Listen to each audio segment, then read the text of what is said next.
Ahora vamos a ver el 49. Vamos a poder detectar, ¿verdad? Descubrir más fruto del Espíritu en nuestro Señor. Fíjense, viene el 49 en la siguiente, en la siguiente conversación. Les dije que eran 3. Ya con Judas, ¿no? Le dijo, entregas al maestro, entregas al Hijo del Hombre con un beso. Muestra templanza, mansedumbre al tratar a ese hombre, ¿verdad? Que lo estaba entregando. Ahora, dice el 49, viendo los que estaban con él lo que había de acontecer, le dijeron, Señor, ¿heriremos a espada? Hijo, Señor, ¿heriremos a espada? Fíjense. Y el 50 dice, uno de ellos hirió a un siervo del sumo sacerdote y le cortó la oreja derecha. Es el momento que decíamos que Pedro reacciona de una manera que, por supuesto, pues le generó también a él un estrés ese momento. Iban a capturar al maestro, estaba viendo lo que iba a suceder, ¿no? O sea, no fue el beso de Judas para, pues le venían a hacer una fiesta, ¿verdad? Como decíamos, o sea, las antorchas no eran como para encender una fogata y hacer un cabrito o algo. Las espadas, los palos dejaron ver en Pedro, pues que venía una situación completamente difícil, venían a capturar a su maestro, ¿no? Y por eso su reacción no se hizo esperar. Preguntan, ¿verdad? Dice, Señor, ¿heriremos a espada? O sea, ¿nos defendemos? Y pues ni siquiera respondió el Señor, ¿se dan cuenta? Y de repente, ¡pum!, ya le estaba cortando la oreja a Malco. Sin dudarlo, se abalanzó, ¿verdad?, para herirlo. ¿Qué escena tan contrastante? Fíjense. Pedro atacando con sus propias fuerzas, sacando la espada, sin nada de mansedumbre, ¿eh? O sea, es más, ni se esperó, nomás dijo atacar a espada, y ya cuando apenas estaban dando la pregunta, ya estaba cortando la oreja, ¿sí? Nada de mansedumbre, nada de benignidad, ¿se dan cuenta? Ni de dominio propio, ¿verdad? Templanza, ¿cuál templanza? ¿No? Benignidad, qué amable voy a hacer con este, yo me los voy a ejecutar ahorita, ¿no? Es lo que quería Pedro. Contrastante. Sin nada de benignidad, nada de templanza, nada de mansedumbre. Y el Señor, quien en verdad tenía todo el poder, ¿verdad?, estaba deteniendo la mano de su Padre para que en ese momento no acabara con todos, ¿no? Lo que decíamos hace rato. 12 legiones de ángeles podría hacer bajar, pedirle a mi Padre, y mira que ¿sabes qué le pasaría a todos? No se imaginan. ¿Cuántos son los que vienen? Yo traigo 72,000 en este momento, ¿no? Y se los echan a todos, y ángeles. Pero la mansedumbre del Señor, ¿se dan cuenta? Su benignidad, su templanza, deteniendo el conflicto, no generando guerra, mientras Pedro, en contraste, nada del fruto del Espíritu, vámonos, ¿no?, a sacar la espada, a herir. El Señor Jesús, nuevamente mostrando todo el Espíritu, ¿verdad?, el fruto del Espíritu en su máxima expresión. Todo se estaba manifestando ahí en nuestro Señor Jesús. Los 9 aspectos del fruto, ahí, clarísimos. Estaban, sí, todas las fuerzas de las tinieblas en contra de él, ¿no?, manifestándose en ese acto de lo más ruin y traicionero contra el hombre más amoroso y amable, ¿verdad?, benigno, de más templanza y manso que jamás haya existido. Todo lo demás, todas las fuerzas, todas las de la carne, ¿verdad?, sobre del Señor Jesús. Todos los actos malvados que te puedes imaginar, los que estamos viendo, en contra del Señor. Y Él en ningún momento perdió la cordura. En ningún momento se mostró desesperado. En ningún momento violento. En ningún momento ni levantó la voz. Eso es algo maravilloso. Y todavía detiene otro acto que podría haber sido fatal, ¿no?, para sus discípulos.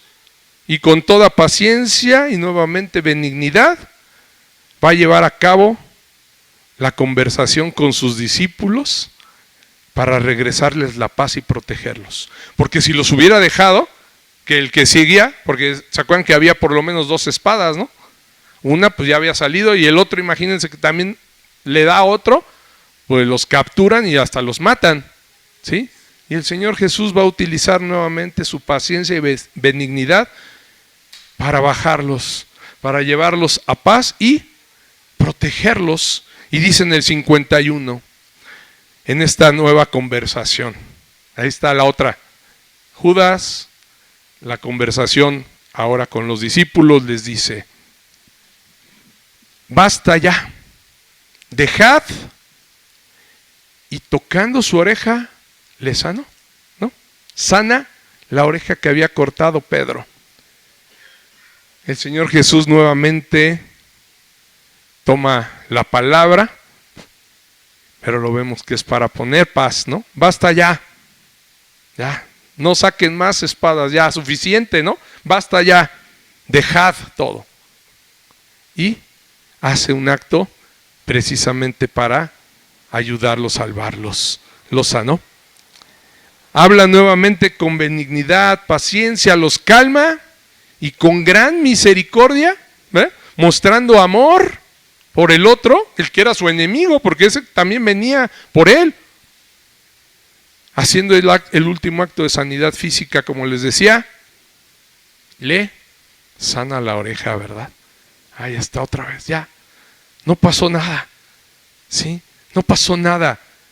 Manifiesta amor contra sus enemigos como él mismo lo predicaba, ¿no?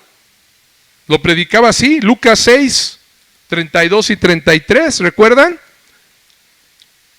Mostrando lo que él mismo siempre predicó, mostrando amor a sus enemigos. Porque si amáis a los que os aman, ¿qué mérito tenéis? Porque también los pecadores aman a los que los aman, ¿no? Y si hacéis bien a los que os hacen bien, ¿qué mérito tenéis? Porque también los pecadores hacen lo mismo. Amados hermanos, ayer platicaba sábado, con una persona, y estábamos nuestro hermano Memo y yo en una llamada con alguien que tenía una situación en la que se quiso suicidar. Pero Dios obró en su vida, una jovencita, y la llegó a su corazón, le dio paz, la tranquilizó, y su vida empezó a cambiar. Asiste ya a una iglesia, pero dentro de la misma iglesia, pues los jóvenes no la aceptan, la están rechazando, ya saben, ¿no? Y precisamente por eso me estoy acordando de eso, porque le decía, tienes una oportunidad para mostrar verdaderamente si eres hija de Dios o no. Claro que lo que tú quieres es, les respondo, ¿no? Les voy a hacer lo que te hacen, que te ven mal, que te dicen, tú también quieres regresarlo, es lo natural, ¿verdad? Eso es lo del hombre natural. Pero el hombre que ha vuelto a nacer, en ningún momento va a hacer eso, ¿verdad? Le digo, tienes que mostrar el carácter de Cristo. Tienes que amar, ¿verdad?, a tus enemigos, a los que no te aman, a los que no te hacen bien. Tienes que mostrarle el amor. Pero es que es hija del pastor y es que es los jóvenes. Con más razón. Digo, no por ser hijos del pastor quiere decir que ya hayan vuelto a nacer. El ser hijo del pastor no te da la salvación. ¿De acuerdo? Cada persona tiene que recibir su salvación de manera personal por medio del Señor Jesús. Digo, entonces, más bien velos con amor. Ruega por ellos para que se puedan convertir, porque lo que están mostrando es que, y es muy común, los niños que crecen en el Evangelio saben hablar, saben decir Amén, gloria a Dios, saben repetir versículos. Porque así crecen, desde niños no han visto otra cosa, ¿no? Pero ahí es donde está más peligrosa la situación. Porque no han realmente recibido a su Salvador, ¿no?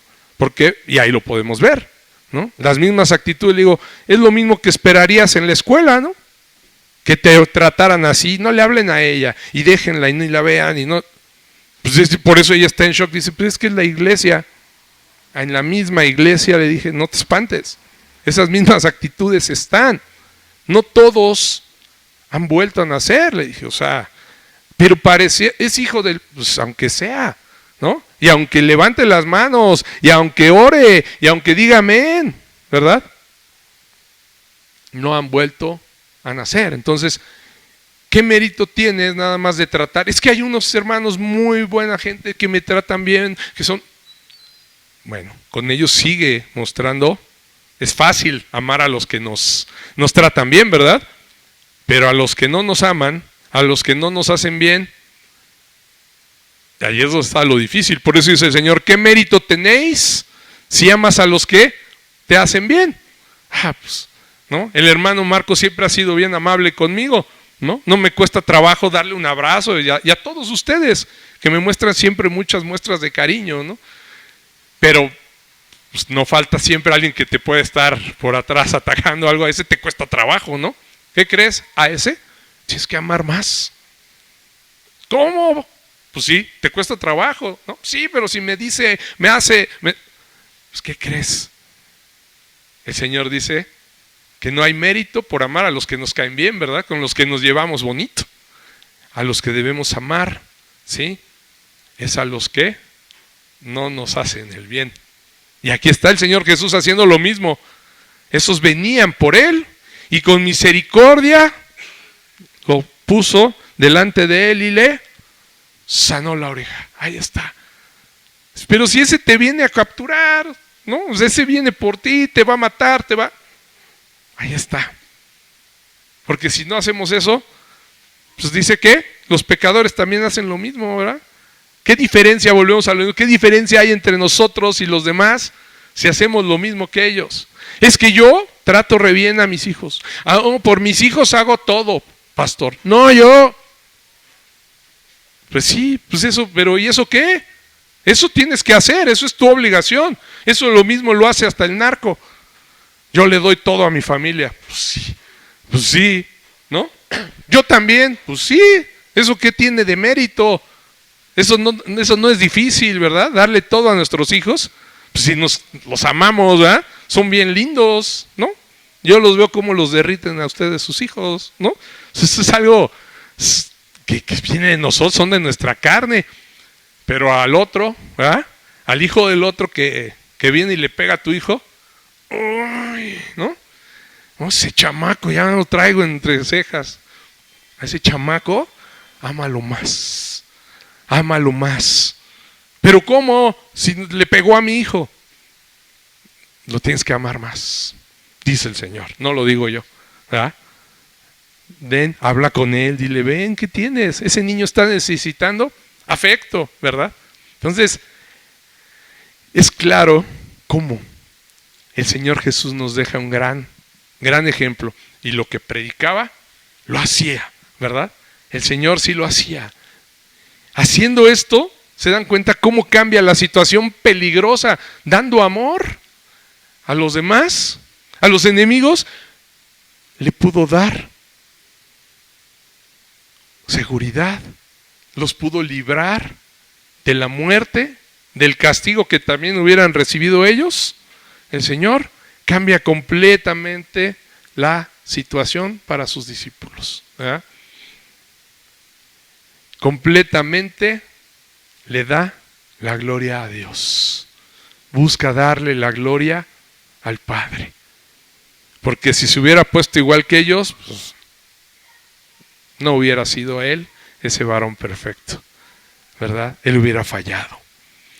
Imposible, ¿verdad? No ver quién era este hombre fuera de serie, ¿verdad? Imposible no darnos cuenta que él no era de este mundo. Él no no convivía con las tinieblas de este mundo, no participaba de los actos de este mundo, ¿verdad? Imposible no ver el poder de Dios, cómo obraba en nuestro Señor Jesús. Imposible no ver el fruto del Espíritu, ¿verdad?, sobre él. Plenamente hombre, como lo decíamos, y plenamente Dios. Ahí está.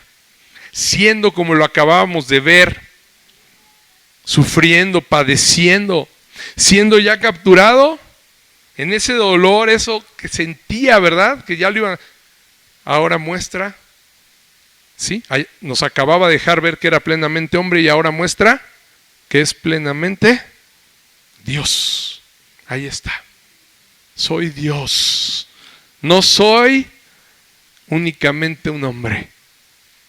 También soy, sí, plenamente soy un hombre con todo el dolor y sufrimiento que ustedes tienen, pero también soy plenamente Dios, dijo, ¿verdad? Ahí está mostrándolo, ¿sí? Y ahora, por último, va a entablar la charla con el tercer grupo de participantes del 52. Dice: y Jesús dijo a los principales sacerdotes, a los jefes de la guardia del templo y a los ancianos que habían venido contra él, como contra un ladrón habéis salido con espadas y palos, habiendo estado con vosotros cada día en el templo, no extendisteis las manos contra mí, mas esta es vuestra hora y la potestad de las tinieblas. Por último, vemos nuevamente al Señor Jesús actuando de una manera extraordinaria nuevamente, ¿no? Charlando con sus captores, con sus enemigos, con los que lo van a matar, con los principales sacerdotes, los sicarios, como dice él, los de la guardia del templo, ¿va?, y los ancianos. Pero más que otra cosa, estos sacerdotes, jefes de la guardia y ancianos, eran los que debieran de ser sus amigos, eran los que lo debían de proteger, trabajaban para la casa de su padre, ¿no? Estaban de guardias en el templo, ofrecían los sacrificios a su papá, a su padre celestial, ¿no? Los ancianos enseñaban la palabra de su padre. ¿Y qué pasa? Los que lo tenían que ser sus amigos de forma natural, se vuelven sus enemigos. ¿Se dan cuenta? Ese grupo se convierte en el que le iba a dar juicio, tortura, ¿verdad? Se voltean contra él y le van a dar muerte. Los que estuvieron escuchándolo en el templo, les está diciendo, ¿verdad? Teniéndome ahí, siempre me escuchaban enseñar ahí, en la casa de mi padre me tenían. Y ahora, dice, con toda benignidad les vuelvo a preguntar, con toda templanza y mansedumbre, ¿verdad? Como contra un ladrón habéis salido con espadas y palos. Y va a dejar expuesto, como lo hizo con Judas, con esa pregunta, su vergonzosa naturaleza, ¿verdad? Para nada son siervos de mi Padre. Sacerdotes, ancianos que enseñan la palabra de Él, guardias del templo que cuidan de las cosas del Padre. ¿Cuándo? Si vienen contra el Hijo del Padre, vienen contra mí mismo, que soy Dios, cuando debieran cuidar las cosas de la casa de mi Padre, ¿no? ¿Se dan cuenta? Pero qué templanza para hablar contra ellos, qué templanza, y qué forma de mostrarles quiénes eran verdaderamente, ¿verdad? En el templo nos veíamos, ¿verdad? Tú, sacerdote, sumo sacerdote, tú levantas sacrificios, ¿no? A mí. Ancianos, ustedes han predicado acerca de mí, han profetizado la palabra de mí, porque toda la palabra habla de Él, ¿no? Ustedes cuidan el abacrosanto, las reliquias, las piedras preciosas del templo, ¿no?, el arca, todo. Y ahora van contra mí. ¿Se dan cuenta? Con esa pregunta les estaba dejando ver quiénes eran verdaderamente. Habiendo estado yo con vosotros cada día en el templo, no extendisteis las manos contra mí. Les deja ver su acto cobarde y traicionero, que solamente podía denotar algo muy claro sobre ellos, que verdaderamente servían al reino de las tinieblas, no al reino de Dios, ¿se dan cuenta? Y que no eran verdaderos siervos del templo de Dios. Por eso les dice, mas esta es vuestra hora y la potestad de las tinieblas. Les va a dejar ver que pertenecen a los hombres de este siglo, ¿verdad? Y quienes eran ellos verdaderamente son los que declara Pablo en Efesios 6:12. ¿Contra quién estaba luchando ahí el Señor Jesús?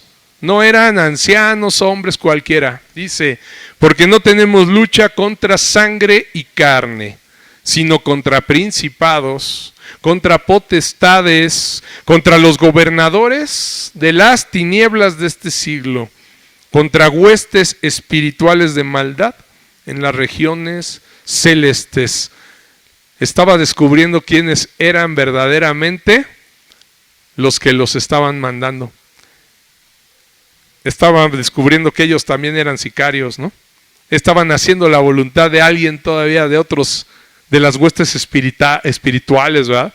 De las potestades, de los gobernadores de este siglo. Si ellos hubieran sido hombres de Dios, actuando a la luz del día, ¿verdad? Pues no lo hubieran ido en la noche, ¿se dan cuenta? ¿Por qué no lo hicieron en el día? Les dijo. Cuando me tenían ahí en el templo, siempre todos los días, lo hubieran hecho públicamente, ¿verdad? Pero sabemos que esas potestades actuarán siempre en las tinieblas, porque la luz les deja ver, los alumbra, ¿verdad? La luz no les gusta las tinieblas porque alumbra y deja descubierto su verdadera identidad. Es su pedigrí, dice Elba. Deja ver el verdadero pedigrí, ¿verdad? ¿De dónde son? ¿Quiénes son verdaderamente? Deja ver la verdadera identidad de los impíos. Por eso prefieren actuar en la oscuridad. ¿Se dan cuenta? Por eso fueron por él de noche. ¿Y por qué no me capturan de día? ¿Por qué tienen que hacerlo de noche? ¿Por qué como a ladrón con palos y espadas cuando me tenían ahí? Porque ustedes son de las tinieblas. Por eso viene ahora vuestra hora y la potestad de las tinieblas. Aquí están ustedes actuando, ¿verdad? Todo pareciera que Jesús cae en manos de sus enemigos, solo e indefenso, ¿verdad? Todo pareciera que ya es una derrota. Lo capturaron, lo dejan solo, se echan a correr los discípulos, ¿verdad? Pero todo era parte del plan que estaba diseñado por el Padre y el Hijo antes de la fundación del mundo. Y que fue revelado ya desde antes por mismo Dios en el protoevangelio, en Génesis, ¿verdad? Que les había dicho quién vendría a pisar la cabeza de la serpiente. Y por todos los profetas, ¿no? Ya se había dicho que eso iba a suceder, que Jesús iba a quedar solo, ¿no? Mateo 26:56, que habla precisamente de este mismo arresto, dice: mas todo esto sucede para que se cumplan las escrituras de los profetas. No porque el Señor Jesús no hubiera podido, era para que se cumpliera lo que se había dicho de él. Dice, entonces todos los discípulos, dejándole, huyeron, para que se cumpliera la escritura, ¿verdad? Pero lo que las tinieblas y el mundo no esperaban es que este acto era el inicio para poner a Jesús en su más grande triunfo sobre esos principados y potestades que creían trabajar para la destrucción de Jesús y del reino. Más tarde Pablo lo iba a decir, Colosenses 2:15, y dice: y despojando a los principados y a las potestades, los exhibió públicamente, triunfando sobre ellos en la cruz. Ahí parecía un final terrible, ¿verdad? Pero nosotros sabemos cuál es el verdadero final.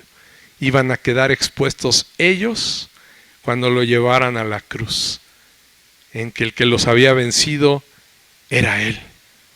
Yendo Jesús a la crucifixión, ¿qué creen que iba a hacer? Iba a penetrar en el corazón del reino de la muerte de Satanás, ¿sí? Y lo iba a destruir. Primera de Corintios 15, 56 al 57 nos lo dice, fíjate.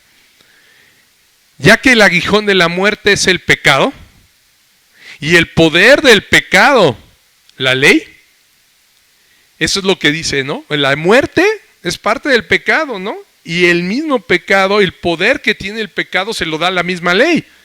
Como dice Pablo, porque por la ley nos damos cuenta que somos pecadores, ¿no? Pero dice el 57, mas gracias sean dadas a Dios que nos da la victoria por medio de nuestro Señor Jesucristo. La debilidad que vieron de Jesús en la cruz, esa mansedumbre que para el mundo muchas veces no es, ¿no?, una virtud, sino por el contrario, ¿verdad? A veces te enseñan a no te dejes, ¿no? Desde niños, no te dejes, tú también dale, ¿no? Pégale. ¿Qué creen? Al mundo no le gusta el manso, ¿no? No, ¿cómo? Llega tu hijo y te dice, papá, un amiguito me pegó. ¿Y qué hiciste? ¿No? ¿Qué? ¿No te defendiste? ¿No? Ay, sí serás, ¿no? O sea, es más, te voy a dar ahora yo a ti. Pues, ¿cómo? ¿Se dan cuenta? Pero no, la mansedumbre, la debilidad. Muchos consideran en este mundo debilidad a la mansedumbre. Esa debilidad que las tinieblas vieron en Jesús, cuando lo vieron en la cruz, es la fortaleza de Dios para probar que su poder es más fuerte que cualquier hombre y que el mismo Satanás. ¿Se dan cuenta? Esa debilidad, ese hombre que parecía débil y que ahí lo tenían ya crucificado, de ahí no se baja, muerto. Esa debilidad de Dios es lo que hace y demuestra a los hombres que Él es poderoso. Y quiero terminar exhortando a los amados hermanos, diciéndoles que nosotros debemos predicar al mundo ese poder de nuestro Señor crucificado. Esos aspectos del fruto del Espíritu que vemos en Él, háblaselos a todo mundo. Él fue manso, Él fue templado, Él fue amoroso, Él fue benigno, Él nos trató con amor, Él tenía gran fe. Eso es lo que debemos de exaltar de nuestro Señor. ¿Sí? El poder de nuestro Señor crucificado y resucitado es lo que debemos mostrarle nosotros al mundo. Es lo que nos llamó a nosotros para salvación. Primera de Corintios 1, 23 y al 25 dice lo que nosotros debemos predicar. Pero nosotros predicamos a Cristo crucificado. Para los judíos, ciertamente tropezadero. Y para los gentiles, todos los demás, locura. Mas para los llamados, así judíos como griegos, para los llamados, ojo, dice, Cristo, poder de Dios y sabiduría de Dios, porque lo insensato de Dios es más sabio que los hombres, y lo débil de Dios es más fuerte que los hombres. ¿Se dan cuenta? Mucha gente me ha dicho, pues no me parece ese Dios que me predicas. ¿Por qué? ¿Cómo se atrevió a dar a su hijo? ¿Cómo es posible que haya padecido tanto? No. ¿Qué dice la palabra? Lo insensato de Dios es más sabio que los hombres. Lo que les decía hace rato, ¿qué líderes quieren los hombres? Poderosos, ¿verdad? Que es pura felicidad, todo sea.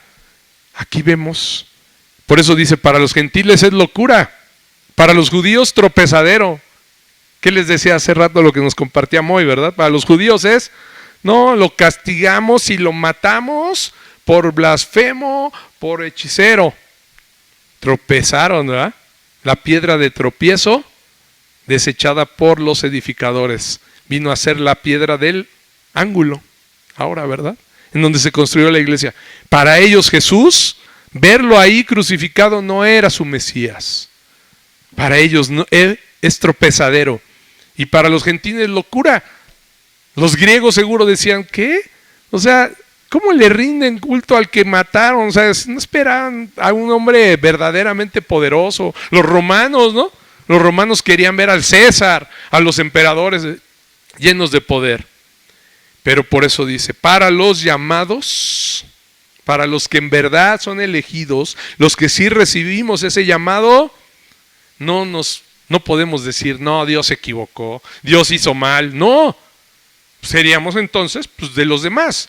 Pero para nosotros, dice, así judíos como griegos, Cristo es el poder de Dios. Pero lo maltrató, pero permitió que estuviera en la cruz. Sí, para mostrar su poder, para mostrarle a todo mundo su ira. Sí. ¿Estoy molesto con el mundo? Sí. ¿Soy un Dios ofendido por todos ustedes? Sí. Y por eso es que desaté esa ira que era para ustedes, se la puse a mi hijo. Ahí como que ya no nos hace no nos parece tan mal, ¿verdad? Ah, bueno, eso te iba a pasar a ti, ¿eh? Si le dices, eso te iba a pasar a ti. ¿Por qué se lo hizo a su hijo? ¡Qué malvado! No es nada malvado. Eso era lo que a ti te iba a pasar. El que tenía que sufrir todo eso eras tú. ¿Se dan cuenta? Pero ¿qué Dios puede permitir que su hijo muera? Qué debilidad, ¿no? Teniendo el poder. La debilidad, lo insensato de Dios. Parece insensato, ¿verdad? Eso. Parece que hizo una insensatez. ¿Cómo dejar a su hijo morir? Dice, es más sabio que los hombres. Y lo débil de Dios, esa debilidad, es más fuerte que los hombres. Así lo dice la palabra. Reflexionemos en esto, amados, y demos la gloria a nuestro perfecto y poderoso Salvador, que mostró siempre el poder de Dios sobre él, a pesar de que sí, lo iban a matar, de que iba a sufrir, nunca dejó de mostrar el poder de Dios sobre él, mostrando el fruto del Espíritu con total mansedumbre, benignidad, bondad, ¿verdad? Paz, paciencia. El fruto del Espíritu mostrado en él durante los momentos de mayor crisis de su ministerio. Y lo vimos durante su captura ahí en Getsemaní. Y que sabemos que venció y nos dio victoria a nosotros también, ¿verdad? Victoria en él, yendo a la cruz, pero venciendo a la muerte con su resurrección. Lo que era tristeza, lo que parecía insensatez, lo que parecía debilidad, se volvió una muestra gloriosa del poder de Dios en nuestro Salvador Jesucristo. Todo eso que pasó lo hizo para exaltar mucho más el fruto del Espíritu, para exaltar mucho más la deidad de Cristo, para que cuando todos lo vieran ahí débil, muerto, y después supieran que la tumba estaba vacía, que el Señor había resucitado, muchos pudieran declarar, ese es el Mesías de Dios. Dios cumplió su promesa. Pisó la cabeza a la serpiente, aunque lo mordió en el calcañar y lo mató, el que venció es nuestro Señor y Salvador, el Señor Jesús. Gloria a Dios, amados hermanos. No dejemos verdaderamente de maravillarnos con el poderoso Salvador que Dios mandó. En verdad, no dejemos de exaltar todos esos atributos de Él, porque no fue para menos lo que hizo. No fue cualquier cosa, créanme. Como les decía la vez pasada, muchos dicen, es que era Dios, ¿no? Pues claro, siendo Dios Él no iba a fallar, ¿sí? Y se los dije, plenamente era Dios, pero también plenamente era hombre. Y para nada es algo de demeritar, al contrario, sometió a su naturaleza humana, mostrando precisamente también su naturaleza divina. Gloria a nuestro poderoso Salvador y Señor Jesucristo. Amén. Ponte de pie y vamos a levantar una alabanza a nuestro Señor.